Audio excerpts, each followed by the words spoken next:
बहू, ओ बहू, कहाँ मर गई? कमला ने आवाज लगाई। वो अभी सारा काम निपटाने के बाद नहाने के लिए गई थी और सास की हर 2 मिनट में ऐसी आवाज सुनने की उसकी आदत पड़ चुकी थी। जरा सी नजरों के सामने से हटी कि सास चिल्लाना शुरू कर देती। इस बार आवाज कुछ ज्यादा तेज थी। कोई अनहोनी न हो गई हो। उसने जैसे तैसे अपने ऊपर 2 मग पानी डाला और कपड़े पहनकर बाथरूम से दौड़ते हुए सास के कमरे में पहुंची। अरे मरी, तुझसे एक काम भी ठीक से नहीं होता? कमला देवी फिर चिल्लाई। क्या हुआ माँ जी? उसने डरते हुए पूछा। क्या हुआ? दिखता नहीं कमबख्त? ये कमरे में पानी पड़ा है। आज पोछा नहीं लगाया था क्या? अभी कहीं मैं गिर जाती तो मेरी हड्डी पसली टूट जाती। कमला देवी ने चिल्लाकर कहा। लगाया तो था माँ जी, उसने धीरे से कहा। तो ये कहाँ से आ गया? हे भगवान, मेरी तो किस्मत ही फूटी है जो ऐसी लड़की पर मेरा बेटा लट्टू हो गया। ना जाने कहां कहां से बड़े घरों के रिश्ते उसके लिए आ रहे थे। अच्छा, अब जल्दी से इसे साफ कर दे, सास ने चिल्लाते हुए कहा। उसको पता था कि नहाने जाने से पहले ही उसने पूरा घर साफ किया और ये पानी जानबूझकर उसकी सास ने ही उसे तंग करने और ताने सुनाने के लिए गिराया है।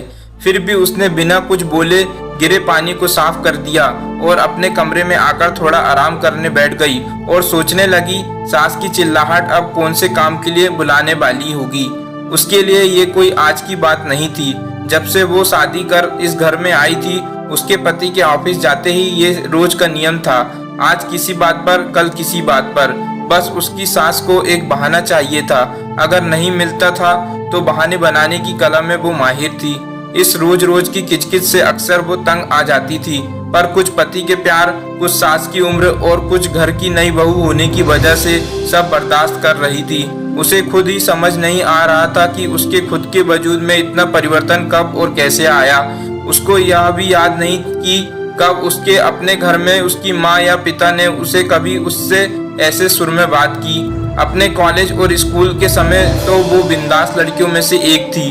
पूरे स्कूल या कॉलेज में कहीं भी किसी के साथ कोई गलत बात होती तो वो लड़ने के लिए सबसे आगे खड़ी मिलती थी। किसी के भी हक के लिए वो पूरे सिस्टम से लड़ जाती थी। पर आज अपने ही खिलाफ हो रहे अन्याय को चुपचाप सह रही थी। सोचती थी कि क्या यही शादी के मायने होते हैं, जब एक लड़की को अपने स्वाभिमान और सम्मान को एक नए परिवार की सूली पर चढ़ा देना पड़ता है। शाम को पति के आने पर बहुत सारी बातें कहने का मन होता था। 1-2 बार कही भी थी, पर एक तो थके होने से वो इस पर ज्यादा ध्यान नहीं देते थे और फिर अपनी माँ के खिलाफ वो एक शब्द भी नहीं सुन सकते। उनकी माँ भी अपने बेटे के सामने उससे बड़े दिखावे के साथ बात करती थी, पर जैसे ही बेटा घर से बाहर निकलता था उनके तेवर बदल जाते थे। जो उसे समझ में नहीं आता था कि इस इंसान पल भर में 2 तरह के व्यवहार कैसे कर सकता है। कमला देवी को सबसे ज्यादा तकलीफ तो उसकी शादी से मिले दहेज से थी, जबकि उसके माता पिता ने अपनी हैसियत से बढ़कर उसकी शादी में खर्चा किया। लेकिन दहेज में या दूसरे से कुछ भी मुफ्त में मिलने की उम्मीदों और अभिलाषा का कोई अंत नहीं होता। हर चीज कम लगती है और उसके आने पर सबसे पहले उन्होंने घर की महारानी की छुट्टी कर दी और घर में उसके कदम रखते ही हाथों की मेहंदी का रंग छूटने के पहले ही बाकी कामों के अलावा बाई के सारे काम भी उसके ऊपर आ गए और कमला देवी ने कभी भी उसे एक नौकरानी से ज्यादा नहीं समझा। कुछ ऐसे ही जिंदगी कट रही थी उसकी। रोज कोई नया बखेड़ा होता था और वो रोज शांति पूर्वक उन्हें संभालने की कोशिश करते हुए सोचती थी कि जल्दी उसे अपने पति और सास के साथ बैठकर शांति से इसका हल निकालना पड़ेगा। पर बस रोज की ऐसी दिनचर्या में सबके साथ बैठकर बात करने का समय नहीं मिल पा रहा था। एक दिन वो रोज की तरह सुबह झाड़ू लगा रही थी जब कमला देवी अपने बिस्तर के किनारे बैठी स्वेटर बुन रही थी। अचानक जैसे ही वह झाड़ू लगाते लगाते उसके पास पहुंची, उसने बिना कुछ देखे बहू को जोर से लात मारी और चिल्लाई। अरे, कुछ अक्ल भी है या घास चरने गई है? जब मैं कुछ कर रही होती हूँ तभी तुझे काम सूझता है। अभी ही मेरे कमरे में झाड़ू लगानी थी तुझे। क्या तुझे नहीं पता कि मुझे धूल से कितनी एलर्जी है?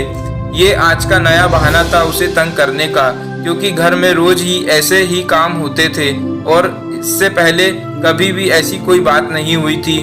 फिर वो भी अपनी सास के व्यवहार को जानते हुए बहुत संभल के काम करती। वो उनके द्वारा दिखाई गई जगह पर सफाई के लिए जैसे ही थोड़ा झुकी, न जाने किस झोंक में कमला देवी ने जोर से पैर चलाया और वो बहू के कंधे पर जा लगा। जब तक वो खुद को संभालती, उसका सिर सामने की दीवार से टकराया और गिर पड़ी। कमला देवी चिल्ला उठी, क्या हुआ कलमुही, मर गई क्या? उठ क्यों नहीं रही? बचा हुआ काम कौन करेगा? चल उठ। वो उनकी कुछ बातें सुन रही थी पर समझ में कुछ नहीं आ रहा था और बड़ी हिम्मत करके जैसे तैसे वो उठने की कोशिश कर ही रही थी कि कमला देवी ने फिर ठोकर मार दी और सिर दोबारा दीवार से टकरा गया। इस बार बहू बेहोश हो गई। सास बड़बड़ाते हुए उसे कोसती रही। जब नहीं उठी तो कमला देवी के हाथ पांव फूलने लगे और तुरंत अपने बेटे को घर आने के लिए फोन किया। पति उसे तुरंत हॉस्पिटल ले गया तो कमला देवी भी साथ साथ आई और एडमिट कराने के समय भी बड़बड़ाई जा रही थी।